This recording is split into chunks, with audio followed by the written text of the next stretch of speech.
शहरातील मच्छी बाजार, वरवाडे येथील सुंदरवाडी व आमाद येथील गावठी हातभट्टीची दारू निर्मितीच्या अड्ड्यावर आज शहर पोलिसांच्या पथकाने छापा टाकत कारवाई केली।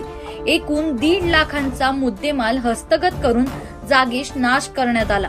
काल दुपारी ही कारवाई करण्यात आली। या प्रकरणी 3 महिलांसह 5 जणांविरुद्ध गुन्हा दाखल करण्यात आला आहे।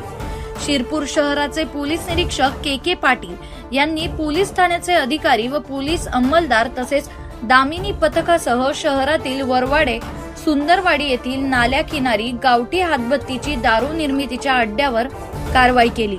तेथून गावठी हातभट्टीची दारू तयार करण्यासाठी लागणारे रसायन व साधने व गावठी हातभट्टीची दारू असा एकूण 34,400 रुपयांचा मुद्देमाल जप्त केला। एका महिलेविरुद्ध गुन्हा दाखल केला आहे।